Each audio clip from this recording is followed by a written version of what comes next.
नाज़रीन, उर्दू लिखने पढ़ने वालों में शायद ही कोई ऐसा हो जिसने मुमताज़ अफसाना निगार, ड्रामा नवीस और मजमून निगार बेगम सालिहा आबिद हुसैन का नाम न सुना हो या न पढ़ा हो।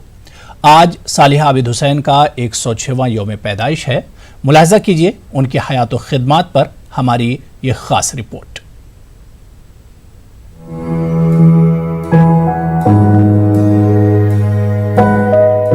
उर्दू ज़बान व अदब की अजीम शख्सियत ख्वाजा अल्ताफ हुसैन हाली के इल्मी खानवादे से ताल्लुक़ रखने वाली अदीबा बेगम सालिहा आबिद हुसैन को उनके जज्बाती, इस्लाही और मुआशरती अफसानों और नावलों के लिए आज भी बड़े एहतराम से याद किया जाता है।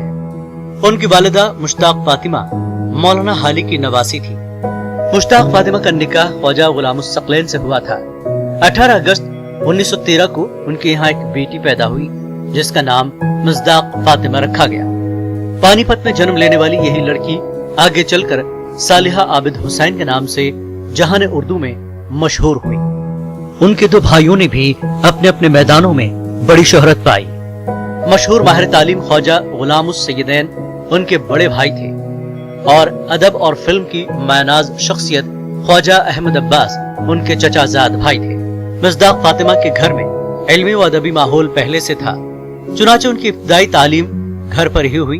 बाद में उन्होंने पंजाब यूनिवर्सिटी से अदीब फाजिल और मैट्रिक के इम्तिहान पास किए। लुत्फ की बात यह है कि मुज़दाक फातिमा को अपना नाम अच्छा नहीं लगता था।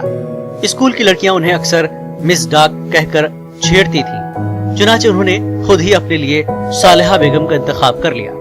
1933 में 20 साल की उम्र में इनकी शादी उर्दू के अदीब और जामे मिल्लत इस्लामिया की मौल्लिम डॉक्टर सैयद आबिद हुसैन से हो गई और वो सालिहा बेगम से सालिहा आबिद हुसैन बन गई। शादी के बाद उन्होंने पंजाब यूनिवर्सिटी से बीए ऑनर्स किया और फर्स्ट क्लास में पास हुई। 1934 में एक बच्ची की मां बनी, मगर बच्ची पैदा होने के फौरन बाद चल बसी। इस साने का सालिहा आबिद हुसैन के दिल और दिमाग पर गहरा असर पड़ा। इसी गम से उभरने के लिए उन्होंने अपने आप को लिखने लिखाने में मसरूफ कर लिया। अफसाना निगारी का उन्हें पहले ही शौक था। अब वो जमकर इस काम में लग गई। उर्दू के मारूफ रसाइल में उनके अफसाने शौक से पढ़े जाने लगे और फिर उनकी नावल निगारी का सिलसिला भी शुरू हो गया।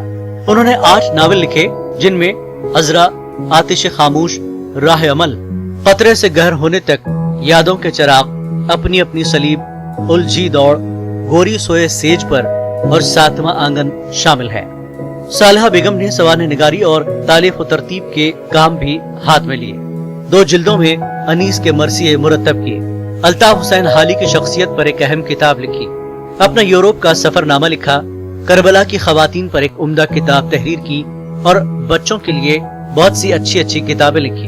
इनके अफसानों के मजमूए नरास में आस, दर्द व दरमा, 3 चेहरे, 3 आवाजें, साज हस्ती और टोंगे के नाम से शाये हुए।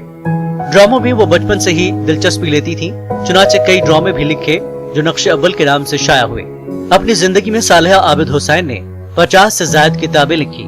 इन वसी तर अदबी खिदमात के पेश नजर उन्हें न सिर्फ पद्मश्री का एजाज दिया गया बल्कि गालिब अवार्ड, बहादुर शाह जफर अवार्ड और सरस्वती सम्मान जैसे एजाज भी पेश किए गए। वो एक मुखलिस और इंतहाई दर्दमंद खातून थी।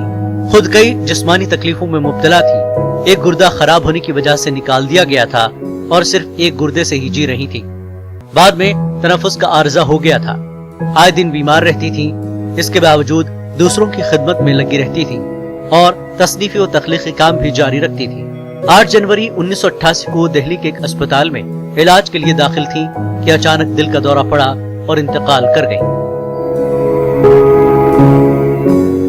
उनके इंतकाल से उर्दू जबान अपनी मुखलिस तरीन खादिमा से महरूम हो गई और उर्दू अदब में खवातीन की फिक्शन निगारी का एक अहम दौर खत्म हो गया, जिसे एक तरह से बेगम सालिहा आबिद हुसैन का दौर भी कहा जा सकता है।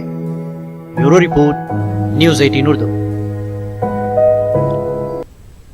खबर अफगानिस्तान से है, जहां काबुल